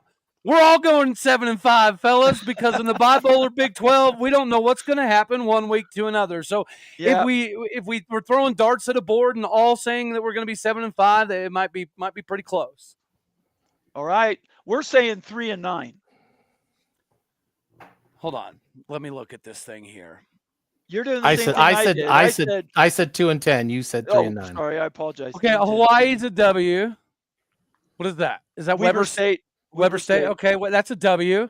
Kansas State. Okay, it's a loss. Iowa State. It's on the road. Well, that's early in the season. Iowa State typically has issues at the beginning of the season. They always get hot at the end of the year. They typically find ways to trip and fall in the beginning. That could be a potential W. Listen, Teteroa McMillan's gone, but Noah Fafita's still there. I feel like they did a decent job in the transfer portal. So they have more than enough talent. The question I think is going to be, is the coaching going to be adequate to the talent that they have available? And the Big 12 doesn't give you a lot of room to breathe, right? This is the conference where every single week is literally a war. So you could be better than the team you're playing and still find a way to trip and fall. So I don't know. Finding more than 3 wins here does look kind of hard. And this is coming from a 3-9 team, so I might know a little something about 3 wins, fellas. Right. Well, I think if we just take it, that'll be 3-9 and get out the door. Let's get to some fans' picks. But Bomber, I will say his point about coaching. I trust Gundy to fix Oklahoma State more than I trust the Arizona coach to coach up his players. So that's why Brendan, Brendan, I don't see him pulling it out. Okay. Let's get to some picks here. Lonnie Johansson says 6-6. Townhawk says 4-8, and the coach gets fired. Daniel is 3-9. Kuz says 4-8. Clint Moses has 5 wins. Laura Weiss 3-9. Shonsky 3-9. Timothy Green, Arizona 5-7. Arizona 2-10 from Mr. Ed, playing very critical. Justin saying they will steal a game or two. Too much parity in the conference. It's a good point. Yeah. Very good point. Big Lubbock, I'm going to say that's a 9, Lubbock. Let's see here. Big Lubbock's 3 and 9. Nathan Campbell 5 and 7. Nathan Campbell. All right, so that gets me to the end of that. So before we move on to my BYU Cougars, let me get back to Oklahoma State. Since we've got an Oklahoma State homer in the building, give me a second. And let me That's get this fair. because you can give us what your breakdown is. Give us your Oklahoma State. I think we were somewhere between 4 and 8 and 6 and 6 or something. I don't remember. I wasn't joking when I said 7 and 5. I really wasn't. And again, this could be a blanket statement for like every team in the Big 12, but Right. you guys mentioned earlier that there's some faith in Mike Gundy to completely kind of fix the ship here. Well, he did do something completely unprecedented, which is fire literally almost everybody that had a beating heart on the staff. Mike Yes, Gundy right. does not do that. Mike Gundy doesn't like shakeups. He doesn't like to fire people. They have families. So for him to do that, I think it does accentuate that he understands that there's a new lay of the land in college football, and he's got to find a way to find himself on top of it. I love the defensive coordinator, Todd Grantham, the staff that he's brought over. Most of them have connections going back to 2015, 2016 at Mississippi State. They all work together at Florida. And then they have multiple stops since then, including some of the in the NFL.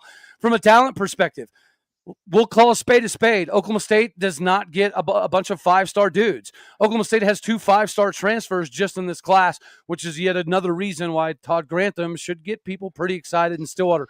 Now, am I going to sit here and proclaim that we're back? Am I going to pull a Texas and have us in Arlington? Absolutely not. But I do think that with 7 home games, it does set us up for a decent amount of success. And if you notice, if you look at that schedule, there is no BYU, there is no Arizona State. Kansas State has to come to Stillwater. Iowa State has to come to Stillwater. Baylor has to come to Stillwater. I'm not too worried, with all due respect, to take on Arizona on the road. I'm not overly scared of KU, although they did bring back Jalen Daniels and a few other key pieces. UCF, we have retribution to hand out in the bounce house. So, yeah, man, I as much as I would like to throw on the orange sunglasses and say we're going back to Arlington, baby, I don't see how after such an abysmal season. And even though I love the talent that we've brought in, I just talked about the staff being a little bit of a hindrance in Arizona. It's going to take the staff a little bit of time to get the wheels on the bus in Stillwater, Oklahoma. And having a week 2 matchup in Eugene, Oregon is not going to help us get those wheels on any time sooner. No, you're right. It won't. There's really not time to breathe. I think all 4 of us have said that about our schools. We got Coos that's sitting in the wings saying the same thing. One thing we know about the Big 12, any given Saturday, nobody is just a runaway favorite and probably will ever be. And the parity in the league is there's stuff not to like about it, but it's very entertaining football. And I think that's if you're a betting man, there's a lot to hate about this conference, Bomber. Okay, well, I preferred making money 2 years ago. I did not like this last season, but it's a learning moment, right? I try to tell my kids, when you get punched in the throat repeatedly, you need to try to learn from it. I'm not betting on the Big 12 next season, fellas. I'm not doing it. All right, done betting on the Big 12. Okay, let's get to the last team, but not the worst team. That would be my BYU Cougars.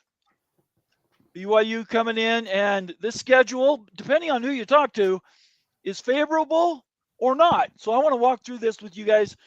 You guys tell me what I'm supposed to feel. We got about 5-6 minutes we can talk about this. Well, week 1, going up against PlayStation, that's a rough go. That's a rough start. Portland State. Okay, got it. I knew that. I was just testing you to make sure you remembered. And then we have Stanford. Come on. Then we have Stanford. Then we play Eastern Carolina on the road, which I don't know how that was scheduled during Independence, and it was probably too expensive to buy out of.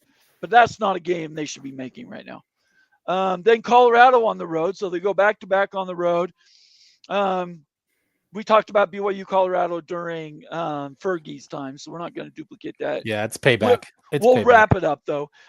West Virginia, Coos, if you're in the wings, West Virginia, I'm so glad is at home because traveling to Morgantown is a death sentence. That's all I can tell you. Going up there to win is almost impossible. Arizona on the road. We just talked about Arizona. Then we have Utah at home. And that's not only is a rivalry game, but these teams really hate. That's all you can say about them. You need you need NFL refs for that game. Yeah, maybe, or Yeah. WWE refs. Yeah, maybe. WWE would be good. Yeah. Then we travel to Iowa State. That's the toughest road game we've got. But then we back it up with we go with Texas Tech, and there's a bye between those two games. Otherwise, that would be brutal. Yep. Road trips. So we've got Iowa State, Texas Tech, TCU. Then we have Cincinnati on the road and UCF. I say BYU goes 9-3, and I can see 10-2. You're last in the door, Cody. What do you think? I think I underestimated BYU this previous season, so there's no need for me to do it again. We talked about Noah Fafita coming back for Arizona. Likewise, BYU not only returned his quarterback, but they returned a significant amount of experience. And this is one of the beauties of Kalani Sitake. You had a 5-win year. You weren't very open in the transfer portal. Turns out Kalani Sitake's a genius. He had all the talent he needed, and a lot of them were pretty young too. So the only trepidatious spot I see in there is you mentioned there's a bye week in between, but fellas, I'm buying all of Joey McGuire this season. I wasn't wholesale buying Texas Tech last year. Right. I'm in on the Red Raiders this year. Mhm. Yeah, we were very complimentary. of Yeah, Texas Tech. optimistic and complimentary of Yeah. the transfers and the coaching and the atmosphere. They're a dangerous squad. But I count 8 wins here. So I don't want to say easily in the Right. bipolar Big 12, but I feel like 8 to 9 wins should definitely be something that's achievable at BYU, if not more. Making, I think they were the second best team in the Big 12 this season. So I would have loved to see them versus Arizona State in the Big 12 title game. No, and that hurts my heart to say that because Iowa State's one of the old school hateful 8. So me putting BYU above a hateful 8 school does hurt my heart a little bit. But I did feel like that the new booties, Arizona State, and the almost new booties, the BYU, were the two best teams in the conference. I don't know that that's going to change in this next season as well. I mean, the Texas Tech game is a little bit bothersome. Utah, because it's a rivalry game, is going to be worth paying. TCU could be scary good, but everybody else seems pretty manageable, brother, man. I appreciate it. So, Fergie, what was your pick? I'm going to give you 10 wins, but you're going to lose to us. That's my deal. Oh, I'll give you okay. 10 wins, and we'll beat you, and Iowa State will beat you. I think that those are fair picks. Daniel, you've been very patient. What do you think? I see 10-2. You're going to lose to WVU. You're going to lose to Iowa State. Everybody has me losing to their school and Iowa State, so I think we got to. Well, I don't have a dog in this fight, so I'll say 9-3 with losses to Iowa State, Texas Tech, and TCU. Yeah, that stretch is tough. I know you have a bye week in between. Yeah, we but do. honestly, dude, it's going to be slightly contingent upon A, what is the weather like in Ames, Iowa at that point in Right, time? right. And B, is the game against Texas Tech at night? Because we mentioned playing at Morgantown at night, absolute disastrous situation. If you Right. play Texas Tech and they're any semblance of good, there's going to be batteries and tortillas slapping people in the I was head gonna left and say. right. But we buddy. don't want people getting hit with batteries. Are the tortilla? Do they make like glow in the dark tortillas so you don't see them hit you or something? Don't like you that? give them any ideas, sir. Yeah, what are Don't you do doing? that. I'm going to tell you Fergie, right what are you now, doing? all my Colorado friends were absolutely mystified by the level of allowing that to happen. Because we're back in the day, we'd throw, piss snowballs at people, but they stopped that. So Yeah. you're an Oklahoma State guy. You knew we used to try to throw piss snowballs at people. Yep, I've been very, very well made aware. Yes. All right. Let's get on to picks. We got a $5 super chat from Lonnie Johansson. Thank you so much, Lonnie. Obviously a BYU fan, friend of the show. We love you, Lonnie. and he's been a very loyal watcher. So thank you very much, Lonnie, for everything you've done for us. $5 super chat to say BYU goes 12-0. I love it. Steele Austin, he's a Utah fan, says, Bomber, Holy War at Les. Are y'all going to hand out ice cream this year to Utah fans? Maybe some Graham Canyon? I don't see why they'd change. Well, apparently you need visitors to always start get ice handing cream. out yellow snow cones. Wyoming used to do that. I remember in the old WAC days, it was brutal. Mr. Ed Wayner says 9-3. Coos Corner that's BYU's win. Most likely West Virginia will be on a short week. Yeah, I'm not looking past it, Justin, at all. I just think BYU playing at home this year has a little bit of an advantage. Love you, Justin, but you're wrong. Now, Bomber, you kept your OC that you ripped on every single week? No, I didn't keep him. I didn't keep him. All I heard every week, I got on the show. He is the worst OC in all college football. It's there's no doubt about it. The sky is blue, and Nathan Bomber says his OC sucks. That was it. Does suck. And how bad? And he badmouthed Restloff a lot too. So what does this tell you? What do you? Well, I didn't badmouth Jake. I just said I think the game was a little ahead of him. I didn't criticize. He takes shots that his eyes need to tell him they're not there. Yeah, he needs to use his head more. I was going to say something, and now it doesn't matter. Timothy Green, I think BYU will go and have a surprising year and be 10-2. Okay. Big Lubbock says BYU go 10-2, losing to Tech in West Virginia. Clint Moses, BYU win 100 wins. Thank you, Clint. Appreciate it, brother. Thank you so much. Daniel Gygax, where did it go? I just lost it. Sorry. Laura Weiss 9-3. Coos Corner 8-4. Illini Ted 8-4. Coos Corner says Daniel is hard edge. That's funny. Daniel says BYU 10 or 11 wins with a trip to Arlington. Yeah, that would be neat. Laura Weiss, question marks? No. She says no question mark. Earl Carr, where you been, Earl? Get ready to wrap up the show, man. It's good to see you. Another BYU guy. Texas Tech is a loss for sure. I see right now. Okay. That Iowa State game is the one that I've been focused on. Clint Moses says batteries and bags of pee. There you go. Illini Ted, don't sleep on that long trip to ECU. I am not sleeping on it. Did you hear me say I wish they weren't playing that game, Ted? Yeah. It's absolutely an ambush game. They used to be a really powerhouse program at East Carolina. They were even talking about getting into, the Big 12 and even the ACC. Try to just think about East Carolina. Well, the Big East at one time was going to pick them up. Yeah, I do have a question. Didn't they have Gardner Minshew? No, he was at Washington State. Never mind. Disregard. I do have a question for Cody, though. He seemed like he had some TCU insight. We all bagged on TCU. Is TCU going to come back with something this year? Well, I think whenever you look at the quarterback play, Hoover's a young individual. From a talent perspective, when you look at the transfer portal, they did very good in getting a lot of formerly heralded guys, right? Former 5-star, former 4-stars. How's it all going to work out? That's going to be, I don't know, the question. But I don't think that Sonny Dykes is – I mean, dude, they just had a 9-4 season, right? And they weren't exactly, on the top end of seniority. So I don't know what their numerical advantages are going to be comparative to the rest of the Big 12. But when you have a talented quarterback and you have talented skill guys and you have a pretty solid nucleus, I feel like they're going to have the opportunity to win 9 again. Yeah, I don't know enough. I was just kind of feeling it out, but it's good to hear you explain that.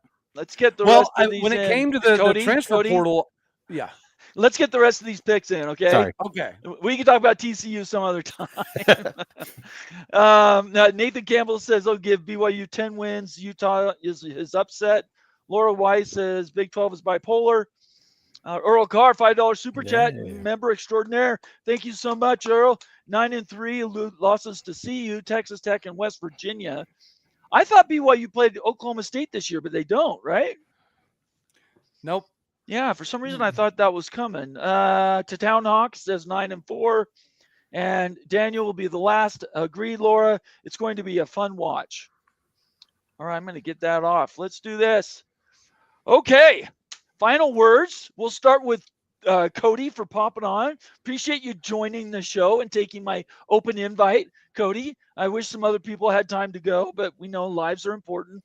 Time. Well, sorry I was late. I will say I was recording a show with Haas Haney. So for all of you guys out there, you'll be able to see Haas Haney talk about his transition from TCU to Oklahoma State tomorrow. And as a closing shot, I'll just say, same thing I said this previous year. I don't give 13 hoots who wins the Big 12. I just care that whomever it is does something in the CFP. We have to kick down that door of the Big 12 being a second-tier program. Are we SEC? Are we Big 10? Absolutely not. But we need to show that there's a massive delineation between our conference and the ACC. Arizona State almost did that, right? But this isn't horseshoes and hand grenades. Right. This is restoration of respect. We don't have the flag bearers anymore, so we need to kind of kick down that door in the CFP. I don't care who it is. I bought an Arizona State shirt this last year. I'll buy whoever's. Since there's no OU in Texas, I'll buy anybody in the Big 12 jersey, shirt, whatever, and I'll wear it proudly. We just need to kind of get the Big 12 up in another pedestal before the next round of realignment, which might or might not happen. Yeah, agreed. All right, Fergie.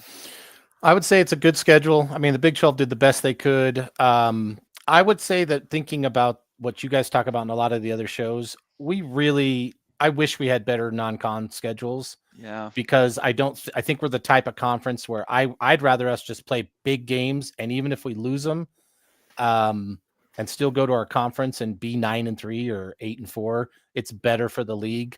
I don't see as many good games as there should be. I mean, at Oregon and Georgia Tech and all these things.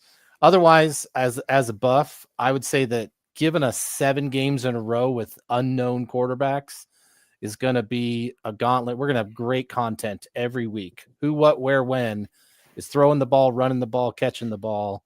And I think that's going to be fun. I do think we'll have a good defense, and I do think the league will be fun, but we got to get our viewership up. Cody nailed it. We got to send somebody that's got a whole package to go win some games. And I'd put BYU, Arizona State, Iowa State back at the top 3 right now. I think those are good picks. Daniel.